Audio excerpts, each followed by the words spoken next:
దేవుని పరిశుద్ధ నామమునకు మహిమ కలుగును గాక. దేవుడు దయచేసినటువంటి మరొక నూతన దినమును బట్టి దేవునికి వందనాలు చెల్లిస్తూ వేకప్ విత్ గాడ్ వారికి నా కృతజ్ఞతలు తెలియజేసుకుంటూ ఉన్నాను.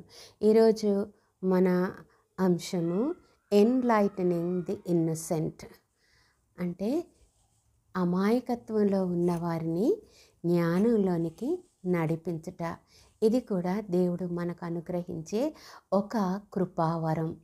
ఆత్మ అనుగ్రహించే కృపావరంలో వరాలలో ఒకటి సలహాలిచ్చి కౌన్సిల్ చేసేటటువంటి వరం అయితే, మరొకటి ఎన్లైటన్ చేసేటటువంటి వరం, జ్ఞానంతో బోధించేటటువంటి వరం. మన మూలవాక్యము అపోస్తలుల కార్యము 18వ అధ్యాయము 25, 26 వచనాలు మనం చూద్దాం.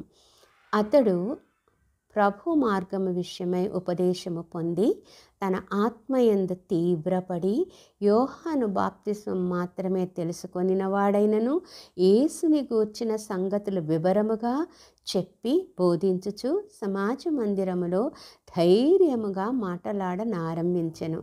ప్రిస్కిల్లా అకులయు విని అతని చేర్చుకొని దేవుని మార్గము మరిపూర్తిగా అతనికి విశదపరచిరి.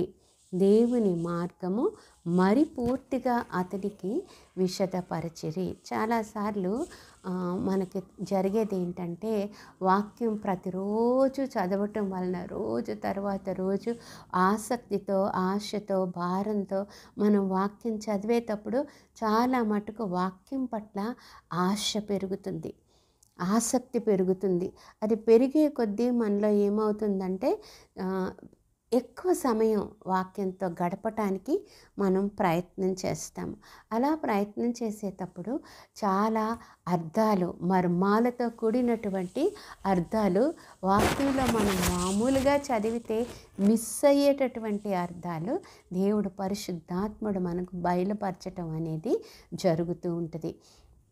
మరి దీన్ని మనం ఎన్లైటనింగ్ అంటాం. అంటే మనకి చాలా క్యాజువల్గా మామూలుగా చదివేటప్పుడు బయలుపరచబడని సత్యాలు తిరిగి మరీ చదవటం వలన, పరిశుద్ధాత్మని సహాయం కోరడం వలన, దేవుడు తన ప్రజలను ఏర్పాటు చేసుకుని అనేక మంది బోధకుల ద్వారా, సేవకుల ద్వారా, వాక్యం ద్వారా మనకు దానిని బోధించినప్పుడు దానిని అర్థం చేసుకుని దానిని అనుసరించటానికి మనకు సహాయం చేస్తారు. ఇక్కడ అపోల్లో అనేటటువంటి ఒక ఆయన ఉన్నాడు. మరి ఆయన ఆసక్తి కలిగి వాక్యాన్ని ప్రకటిస్తూ ఉన్నాడు, కానీ వాక్యపు లోతు ఆయనకు తెలియలేదట.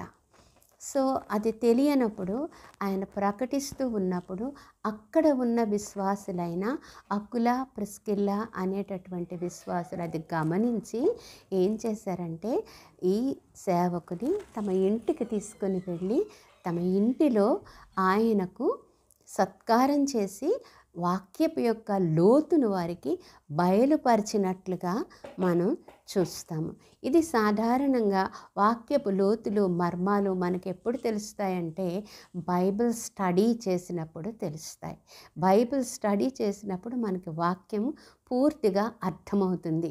మరి ఈ ప్రిస్కిల్లా ఏం చేసిందంటే, తన గృహాన్ని బైబిల్ స్టడీ కొరకు తెరిచి తన గృహంలో ఇలాగా పూర్తిగా జ్ఞానం లేనటువంటి వారిని తన గృహంలో చేర్చుకుని వారం వెంబడి వారం వారితో వాక్యాన్ని కలిసి స్టడీ చేస్తూ లోతైనటువంటి మర్మాలను వారికి తెలియపరచటం వలన అక్కడ ఆ ప్రాంతంలో వాక్యం విస్తరించటం, విశ్వాసులు విస్తరించటం జరుగుతూ వచ్చింది. కనుక మన సంఘాల్లో బైబిల్ స్టడీ జరిగేటప్పుడు నెగ్లెక్ట్ చేయొద్దండి.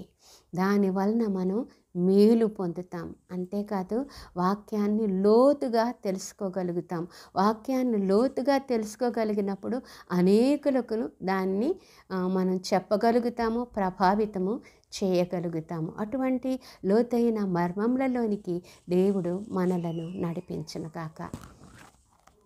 పరిశుద్ధుడు అయిన మా పరలోకపు ప్రియ తండ్రి, నీ ఘనమైన నామానికి వందనాలనైనా.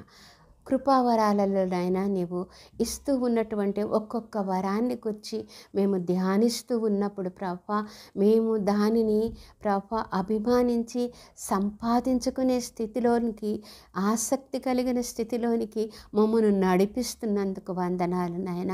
కౌన్సిలింగ్ ప్రభా ఒక వరం అయితే నాయన, ఎన్లైటనింగ్ ఇంకొక వరం అని బయలుపరిచిన ప్రభా, వాక్యపు లోతులు తెలుసుకునే కృపలోనికి మమ్మల్ని నడిపిస్తూ ఉన్నందుకు వందనాలు చెల్లిస్తూ, మీకు లోబడి వాక్యాన్ని గ్రహించి అర్థం చేసుకుని అనేకులతో అర్థాలను పంచుకుని ప్రభావితం చేయగలిగే కృపలోనికి మమ్మల్ని నడిపించమని యేసు నామములో అడిగి వేడుకుంటున్నాం తండ్రి. ఆమేన్.